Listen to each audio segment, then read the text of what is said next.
Salut à tous, c'est Zloper. Nous voilà dans cette nouvelle vidéo qui sera la première d'une suite de vidéos sur le HTML5 et le CSS3, des langages de programmation internet de débutants que je mets entre guillemets, car certes il y a le PHP et le MySQL après qui sont beaucoup plus compliqués, mais le HTML5 et le CSS3 sont tous les deux des langages quand même assez compliqués.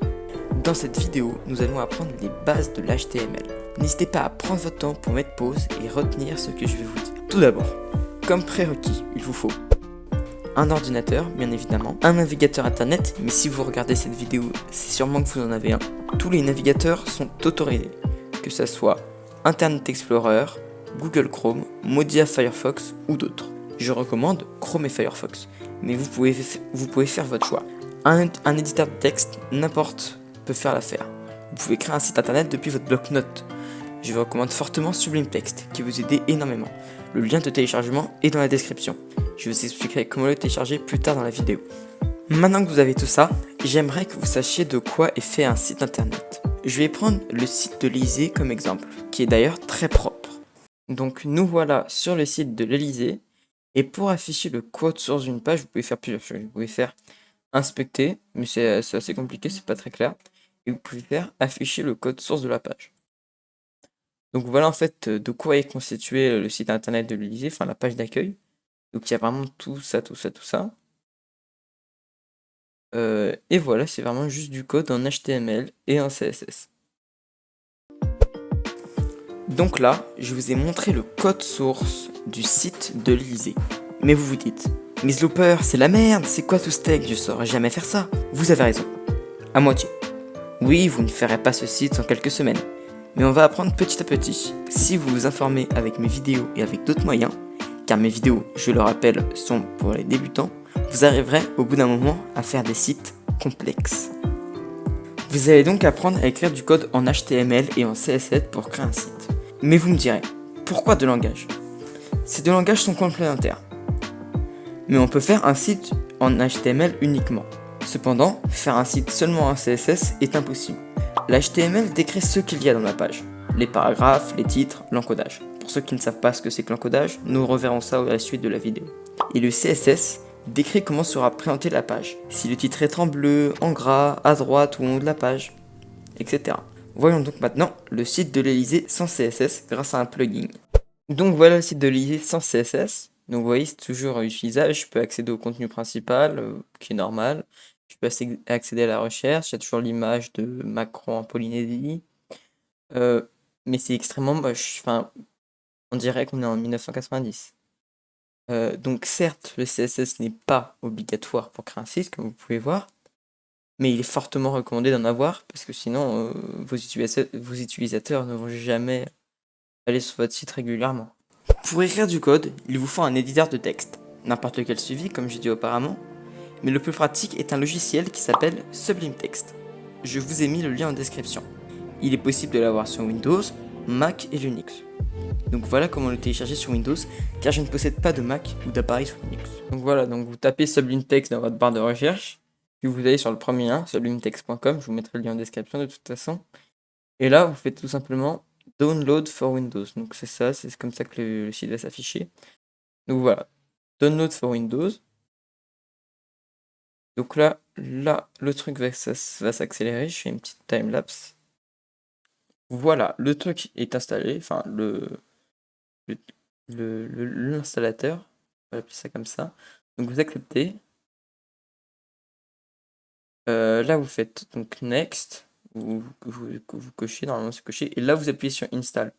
Et après, vous lancerez l'exécutable. Je vais pas appuyer sur Install parce que je l'ai déjà. Mais vous le faites. Voilà. Maintenant, parlons du navigateur.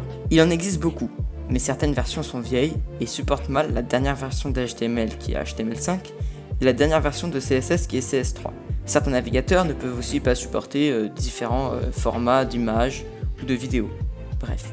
Pour vérifier si tel navigateur marche avec telle fonctionnalité, je vous conseille le site www.caniuse.com.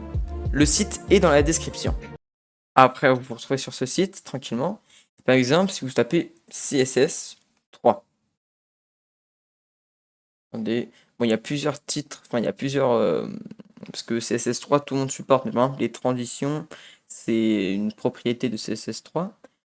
Donc on peut voir par exemple que les anciennes versions qui sont normalement vieilles depuis 2010 ne supportent pas les transitions de CSS3. Donc, par exemple, si vous avez ces versions qui seraient assez urgent parce qu'il faut changer vos navigateurs, n'oubliez pas. Changez tout de suite parce que vous pourrez presque rien faire. Pour la suite de la vidéo, nous allons commencer à coder un petit peu. La toute première chose à faire est d'ouvrir Sublime Text. Une fois le logiciel ouvert, vous verrez ça. Ne vous inquiétez pas si mon fond n'est pas de la même couleur que le vôtre. Pour que l'ordinateur comprenne que ce qu'on veut écrire est de l'HTML, la page doit avoir une certaine structure. Voici la structure de base d'une page HTML. Je vais vous expliquer point par point ce code. Le doctype. Le doctype sert à indiquer à l'ordinateur que le texte ci-dessous est un texte en HTML et qu'il faut le traduire en HTML. La balise HTML. La balise HTML englobe tout le texte. D'ailleurs, chaque code de site internet se finit par la balise HTML. Enfin plutôt par la clôturation de la balise HTML. D'ailleurs, je ne vous ai pas expliqué ce que c'était qu'une balise. L'explication suivra celle de la structure de la page. La balise head et la balise body. La balise head. Cette balise ne s'affichera pas sur le site. C'est juste un moyen de donner des informations à l'ordinateur. Par exemple, le titre de la page et l'encodage. L'encodage, c'est la gestion des caractères spéciaux. Si votre texte va être écrit en caractère latin, chinois, arabe. La balise body. Tout ce que nous écrirons à l'intérieur de cette balise contient ce qui sera affiché sur la page internet. Les paragraphes, des listes par exemple, des listes numérotées, enfin plein de choses. L'encodage. Puisque nous en parlions, cette balise va indiquer à l'ordinateur que le texte doit se mettre en caractère italique ou d'une telle façon. La connaissance de cette balise n'est pas importante car la plupart des sites se font en UTF-8. L'encodage, comme dit auparavant, doit se placer dans la balise head. Le titre. Toute page doit avoir un titre, ce qui permet d'être référencé par Google ou plein d'autres choses. Ce titre ne s'affiche pas sur votre page internet, mais en haut de votre navigateur, comme on peut voir sur le site de Wikipédia.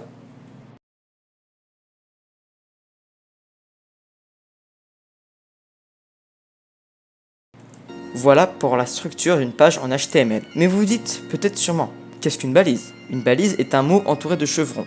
L'ordinateur comprend que ce mot doit être une balise. Le mot entre chevrons ne peut pas être n'importe quoi. Il existe énormément de balises. Les balises peuvent être en paire ou orphelines. Les balises en paire ont un début et une fin. On va prendre l'exemple de la balise P. Elle commence par un P entre chevrons et se finit par un /P entre chevrons. Cette balise sert à faire comprendre à l'ordi que entre P et /P, c'est un paragraphe. Il existe aussi les balises orphelines comme BR/ qui indiquent à l'ordinateur de sauter une ligne dans le texte. Maintenant, c'est à votre tour. Écrivez un petit paragraphe en HTML. N'hésitez pas à mettre la vidéo en pause parce que bien sûr vous n'aurez pas le temps. Et reprenez-la quand vous avez fini.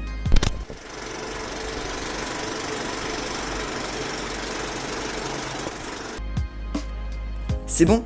Ce que vous deviez écrire devait ressembler à ça.